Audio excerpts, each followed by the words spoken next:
In a Tuesday episode of Locked On Raptors, it's a pretty big year for Gradey Dick. He could be paid a year from now. He could not be paid. What's he got to do to get that bag and more coming up on today's show? Thanks for hanging.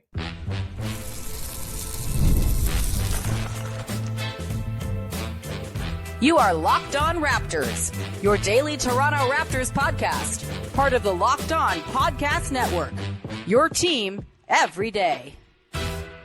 Hey, what's going on? And welcome to another episode of Locked On Raptors, part of the Locked On Podcast Network, your team every day. It is Tuesday, August the 26th, and I am your host, Sean Woodley. I've been covering the Toronto Raptors now for 11 seasons on various platforms. You can find all my work over on Blue Sky. You can find the show on Instagram. You can join us on the Locked On Raptors Discord server, link in the description of the podcast. Come hang out, talk ball. It's fun.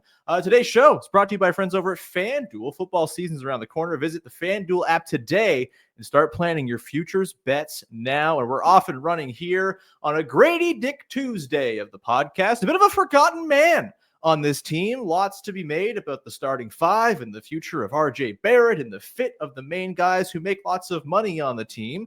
Gradey Dick does not make lots of money yet, but a good year could see him in line for a big payday when he's extension eligible next summer. On today's show, we're going to dig into the year that was for him in his second season, the hurdles he's got to clear to, become a mainstay in the Raptors' plans long-term, and what we can expect from him this coming season. We're going to do it all with our dear pal, Vivek Jacob, Big V. We're not playing a stupid little game today. We're just talking ball, baby.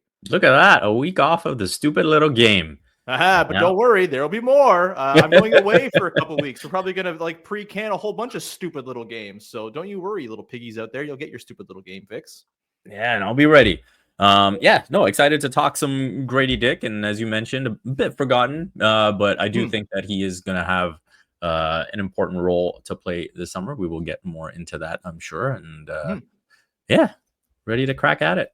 Well, let's crack at it then, indeed. Like I said, pretty big year for this dude going into year three. Year two, I think there was a lot to like, especially in the first half of the season. He was pretty brilliant for the first couple months, despite the team not really having a whole lot in terms of hope, with Emmanuel quickly missing most of the first half of the year and Scotty Barnes missing a long chunk. Pirtle was out for a chunk in there as well. It really was RJ Barrett and Gradey Dick for long stretches, plus a whole lot of just try-hard rookies carrying the team to not a lot of wins, but respectable losses for the first month and a half of the year before that December pool of despair took hold of the team.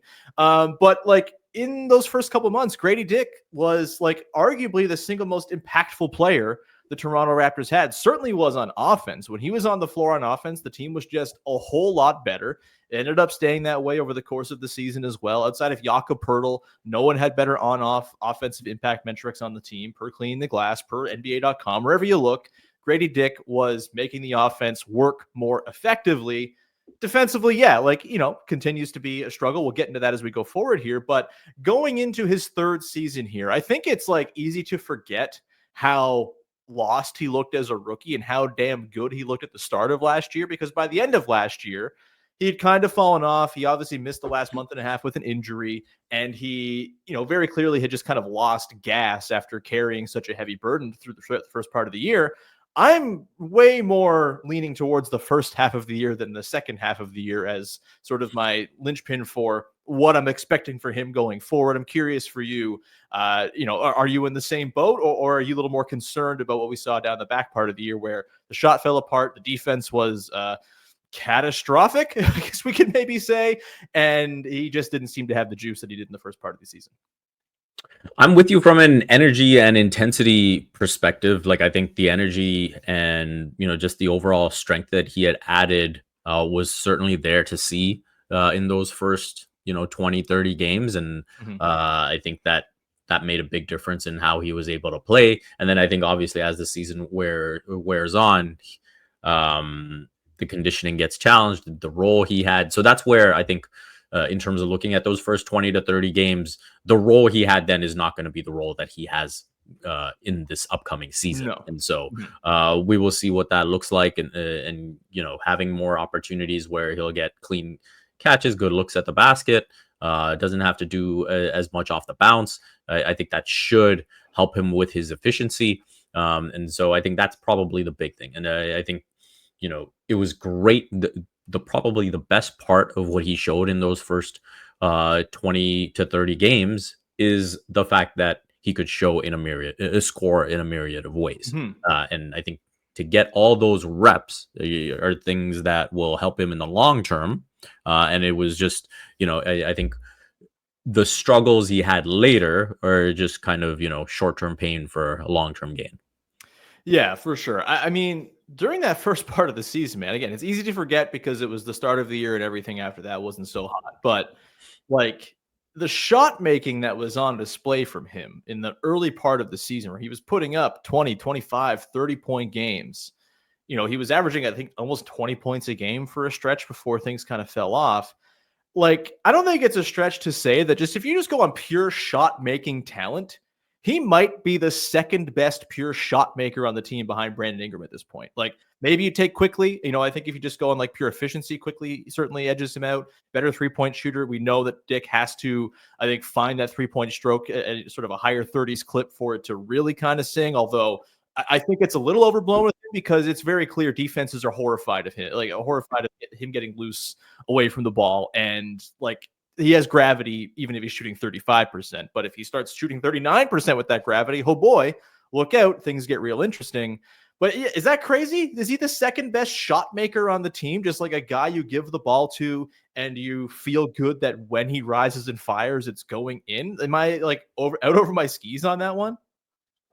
Well, I think, if you're talking about difficult jump shots and like catching on the move and shooting, specifically the art of shooting, then yeah, I would tend to agree with you. I think it's, in terms of give the ball to someone and make something happen, he moves down the list.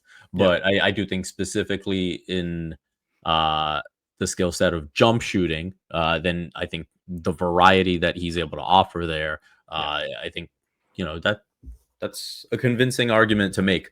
I feel like, the one thing I'm looking forward to this season is just him going up against, generally what should be weaker players and not going up against starters all the time. And if he's going up against bench players, hey, maybe that gives him more leeway on the defensive end as well, right? And so I think that's going to be a big thing for him. And yeah, I think the one thing that he'll probably want, it's like, okay, it was cool to have that level of strength and conditioning for 20-ish games. How do I increase that to, how do I progress to, at least half a season or, 80% of the season, whatever it might be, right? And I'm still not expecting it to be there for the full 80 games. I mean, he only played 54 games last season. But if he can be healthy for 80 games, I'm not going to say, hey, he's got to be at the same level physically by, game 80 that he is entering the season.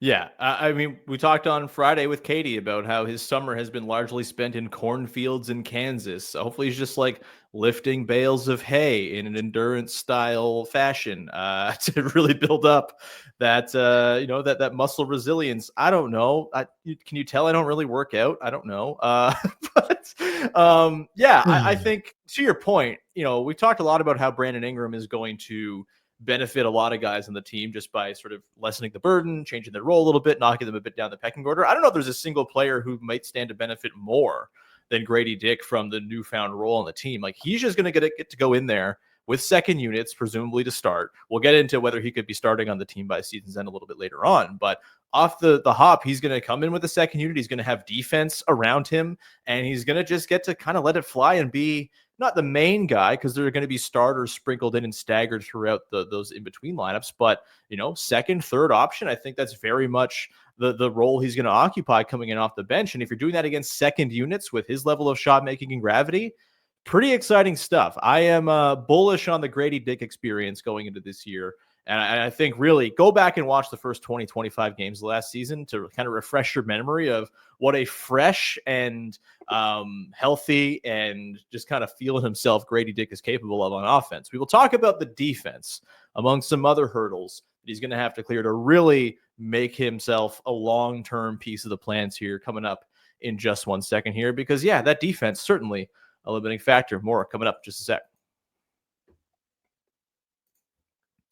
Today's show is brought to you by friends over at Open Phone. If you're running a business, you know that every missed call is money left on the table. Think about the last time you had an urgent need just as a consumer. You call up maybe a plumber or whatever service you might need. And if the first person you called didn't answer, guess what? You just went to the next company and moved on. That's why you need Open Phone. Open Phone is the #1 business phone system built for streamlining and scaling your customer communications, all from an app on your phone or computer. Open Phone lets you manage business calls and text from a single app. The shared inbox feature is a game changer. Your team can jump into any conversation instantly without missing a beat, which means you can go on like vacation and stuff and still have stuff covered by the people you work with. That's a big deal. And their AI agent handles after-hours calls, answers common questions, and captures leads, so you never miss a customer. Open Phone is offering my listeners 20% off the first 6 months at openphone.com/lockedonnba. That's openphone.com/lockedonnba. And if you have existing numbers with another service, guess what? Open Phone is going to port them over at no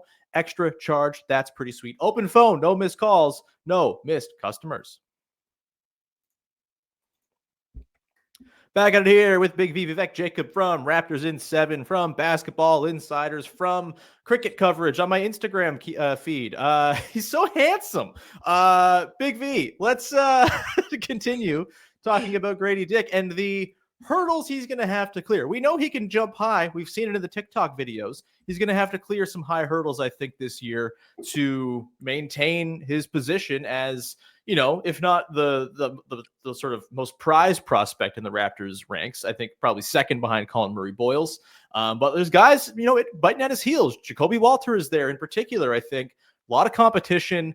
He's going to have to be on it to maintain his position and again, put himself in line for a big payday next summer as he becomes extension eligible. And the Raptors have to kind of start making decisions on him. It happens real quick in the NBA, man. This stuff comes fast. For you, what is the single biggest thing Gradey Dick has to sort out? The easy one's defense. We can get to the rim finishing if you want to. There is the conditioning stuff. What stands out to you as the thing that's really going to have to work for Gradey this year, at least on some level more than it has in the past, for him to really stick? So again, we mentioned, you know, that he's someone that has real gravity, and in terms of, you know, his percentages, you can get a bit caught up in that, but I think the way opposing teams defend him, you see the respect that he has as a shooter. And so if he does get into those situations where he has to get inside the arc, the main area that he has to improve is between 3 to 10 feet. So, he showed real growth last season, shooting between 10 to 16 feet. He went from 34.4% to 49%, but it's that 3 to 10 foot range where he went down from 43.1% to 31%. Yeah. And so that 31% from 3 to 10 feet, he was at, let's see, this 40.8% on drives last season. So I think that's the main thing, where when he's getting chased off the line, can he show enough of a threat to be efficient around the basket, which then, you know, would really, you know, when we talk about, you know, 3-level scorer and all of that, I think that's the thing that would really change things. Like, you know, his pull-up shooting, it was really poor last season, 24.7%, but I don't imagine he'll be doing very much pull-up shooting this season. You know, unless it's one of those, you know, Kyle Lowry-esque pull-up 3 in transition. Which, hey, never going to turn my nose up at one of them. I don't think he's going to be pulling up much off the dribble in general. So yeah, I think that's probably the big thing for me. Yeah, I mean, this is a team that needs rim finishing, rim pressure, and I think he's a guy who can provide it, right? Like, Gradey Dick attacking a closeout is a pretty effective player. He's quick, he gets downhill.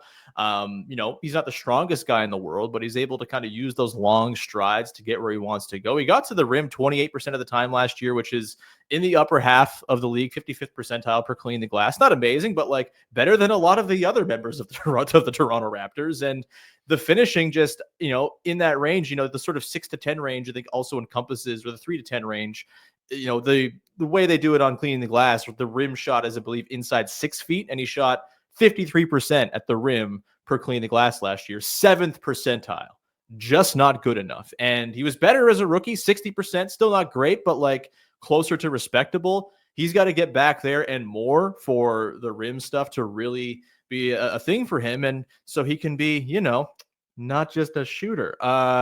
Put a penny in the jar and let's never say it again. But yeah, like the rim stuff is a really, really big deal. And he's just, whether that's strength, whether that's just kind of getting less. I think I wrote about this when I was doing the newsletter last year. Like, he's just so much better when he decides I'm going to dunk on someone's head as opposed to doing this sort of elaborate acrobatic layup attempt. Just yam it, dude. And I think we did see that as the season progressed. He got a little bit more comfortable just yamming it, dude, which is really encouraging. And hopefully he can keep on doing it because he's also one of the better dunkers on the team. And boy, oh boy, do we need some dunk sort of cachet on this squad. It's been missing for a while. I'm looking for a stealth dunk contest appearance for Gradey Dick this year. He's got the acrobatic hops to do it, I think. But he's just got to finish better at the rim. Otherwise, he really becomes pretty one-dimensional overall. Maybe he becomes sort of just like your Gary Trent Jr. type where, yes, there's the threes and he'll also step in for the mid-ranger, stuff like that. But you got to have that 3 level to be truly effective. And if he wants to close games and be part of the most effective lineups for this team, that's going to have to be part of the equation for sure. Let's talk about the defense because it's the elephant in the room. It's not very good. And last season, the impact with him on the floor was a pretty grim scene. They were 5.3 points per 100 worse when he was on the floor defensively than when he was off. It didn't his offensive impact did not outstrip that. It did for the first part of the season. It did not the second part of the season. And so if you're giving back more defensively than you're providing on offense in terms of impact, that's going to affect your playing time. That's going to affect whether you're playing in important moments of games. I don't think Gradey Dick is ever going to be like a plus defender. I also don't think he needs to get there to be a viable, rotation player in the NBA, even a starter in the NBA, because I think the offensive impact stuff and the gravity is just that real. You might have different mileage when you get to the playoffs. We're worrying about the regular season first here. Thoughts on the defense? How concerned are you that this could just be the limiting factor for his upside? And do you think there are ways the Raptors can cover for it if it does continue to be kind of a big glaring problem in his game? I think the big thing in terms of progression for me is just his overall defensive awareness, his understanding of plays. And I think when you look back to his rookie season, he was lost pretty much all the time. The number of times that you could just look at a defensive play and he's just like, where am I supposed to be? Yeah. I think that improved last season, but it just improved to a point where it's not disastrously bad. So there's still, I think, a long way to go there. So that I think that's the starting point. And I think for him, it's more about becoming a solid team defender. I don't think he's someone that you're going to build up to, saying, hey, we're going to give you this one-on-one matchup to handle. Right.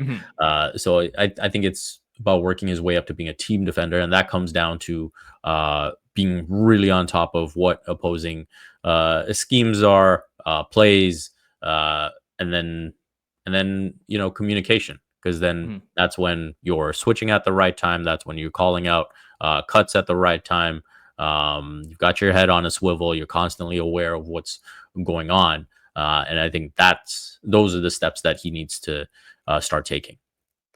Yeah, I think if you're looking for sort of signs of optimism, reasons to believe that he can be at least like a neutral defender that's not totally sapping any defensive effectiveness the team has when he's on the floor, a couple of numbers for you. So up until December 31st last year, so like the good part of his season, he had the best on-court offensive rating of anyone on the team. So he was just providing a ton of value on that end, which is huge.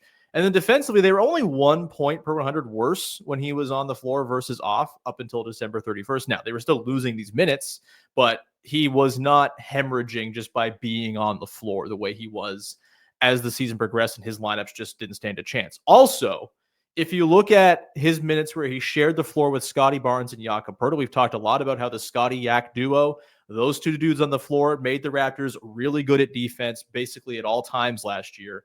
With those guys on the floor, the team had 114.5 defensive rating, just slightly above average, I think a 53rd percentile, 55th percentile. I lost the page, but it was in the low 50s.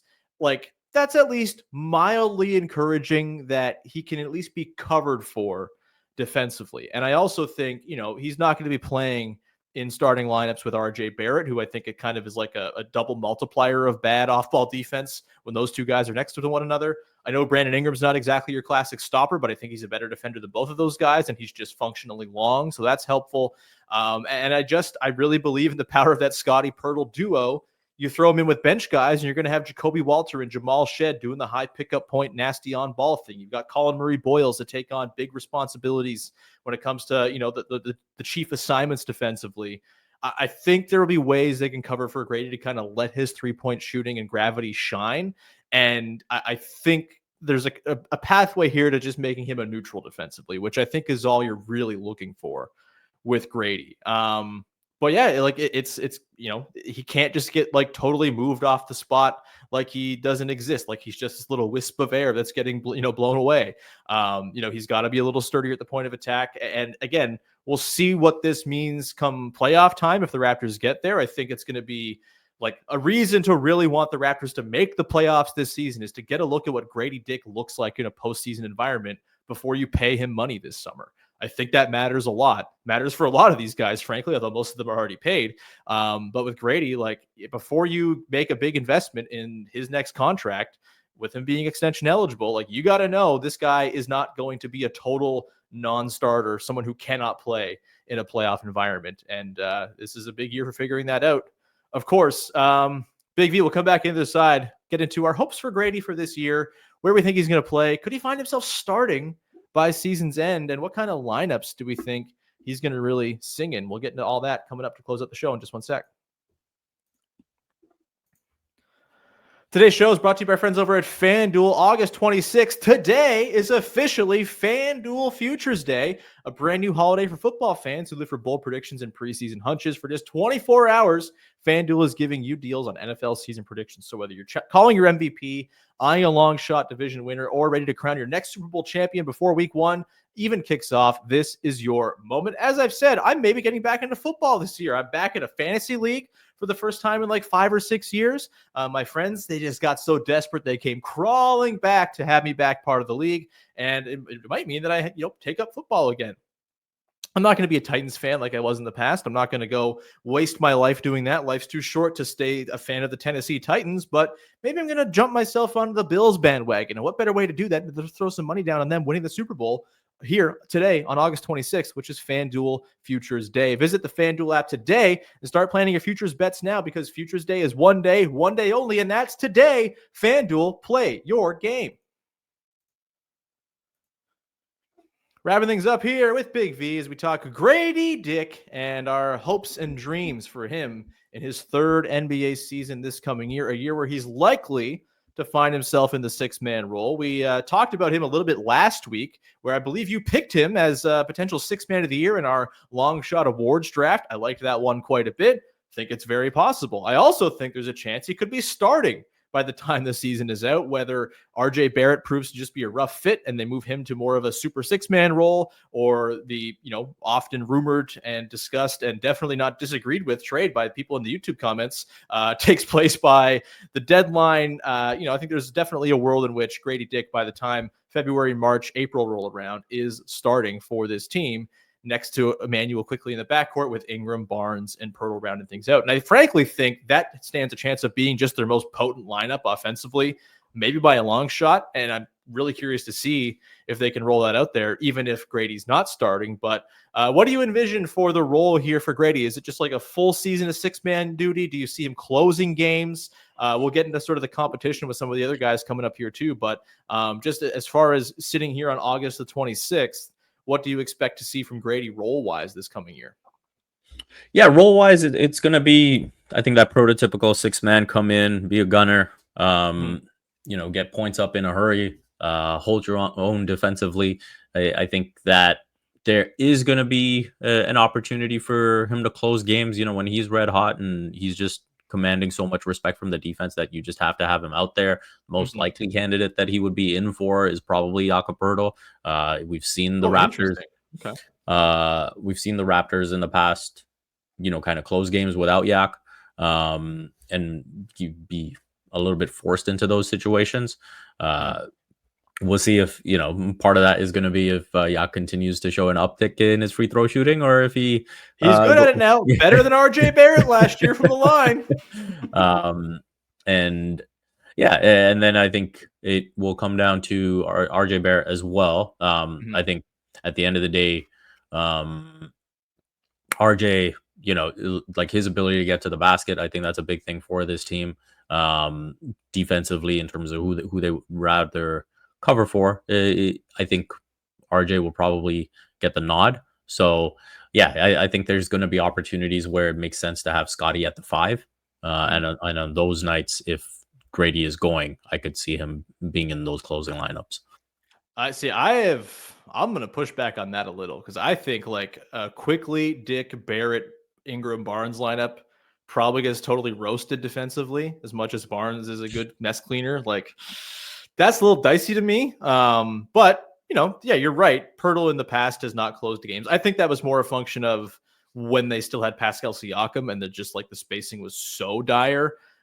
I think last year he closed a lot more, and the free throws obviously really helped there. I think like I might say the lineup that plays the most crunch time minutes for this team, the last 5 minutes within 5 points, might be quickly Dick, Ingram, Barnes, and Pirtle. I think that lineup just has so much offensive juice to it. And you think that lineup plays the most crunch time minutes? I think that. Like, you mean just exclusively, or you're talking about beyond the starting 5?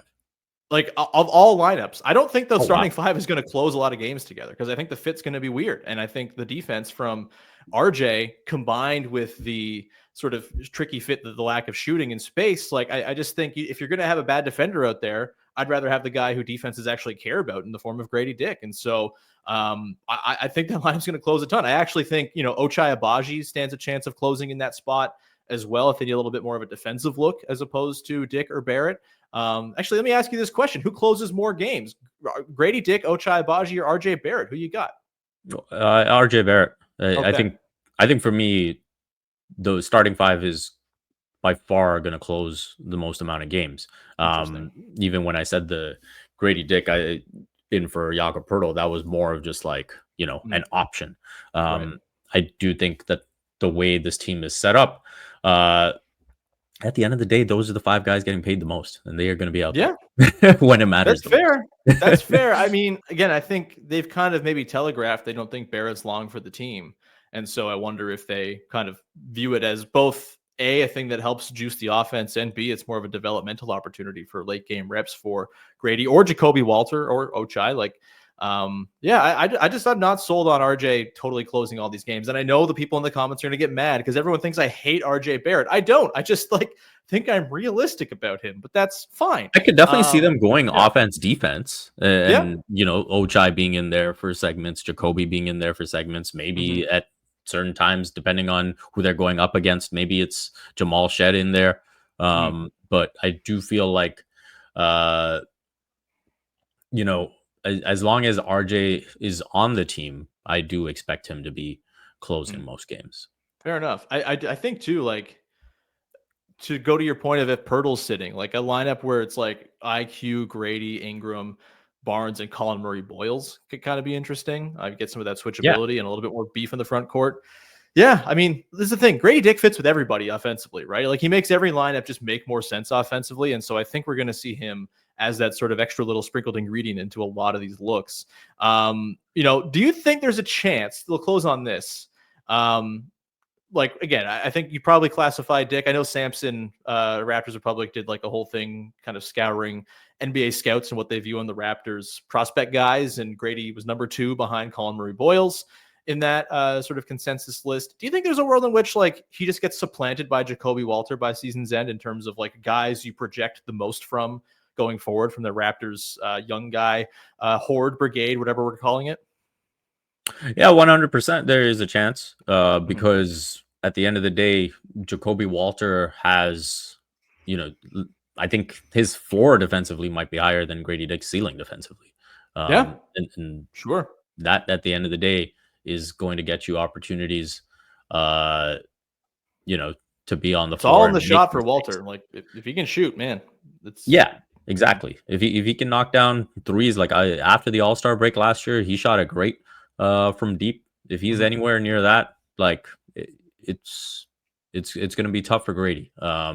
Gradey has to shoot the lights out. Obviously, I think his shot spectrum, shot difficulty is going to be easier this season. But this is a big season for him to show that he can stick defensively. Like, I said that he'll be going up against bench players, so he won't be going up against players as difficult as he did last season when he was starting. At the same time, you mentioned the minutes with Jakob Poeltl and Scotty Barnes. That also means he's going to be playing with Jak and Scotty less. Sure, totally. So he's going to be around players too, where he's going to have to show that he can hold his own.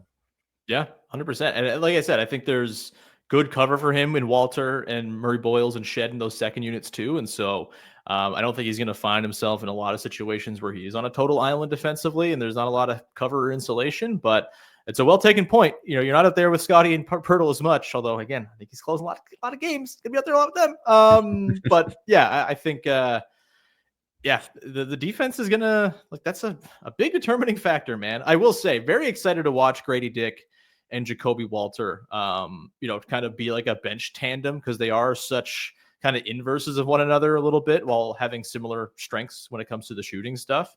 I'm fascinated to see just how will they play together a lot? Are they like the core dudes staggered in with other starters and all of that? I think that's pretty fun. Also, Walter and Dick sounds like two boomer guys who are like pals from the war. And I don't know if there's a fun nickname potential there. Walter and Dick. Shut up, Sean. Running the podcast. It's either a law firm or a couple of detectives. Yeah. Walter and Dick are on the case. Walter and Dick are down at the Legion tying one on. But either way, we're going to leave it there. Big V, thanks so much, as always, for rocking with the show and being here as often as you are. We love you. Anything you want to promote for the good people out there? Usual stuff. Doing a lot of stuff at Sportscasting now that they've got me writing tennis too. So you can see US Open coverage on there. I went long on Daniil Medvedev's complete meltdown the other day. So you can go check that out if you want. Besides that, Raptors in 7 is in full gear, and we are getting into some fun stuff before we get into player previews and whatnot. So you can go check that out as well. And make sure you subscribe. I love seeing the readership numbers. Let's get those subscribers, baby. Do it. Subscribe. Give Big V your patronage, please. Do it. We're going to leave it there. Thank you so much for following, subscribing, rating, reviewing, telling a friend, going to the Discord. Link in the description of the podcast, as always, is 100% free to talk ball with yours truly and others. And we will be back again on Wednesday with a topic TBD because it's August and I don't know what we're going to talk about yet, but it'll be good. I promise you that. Either way, thanks so much. Talk to you soon. Bye-bye. Damn it.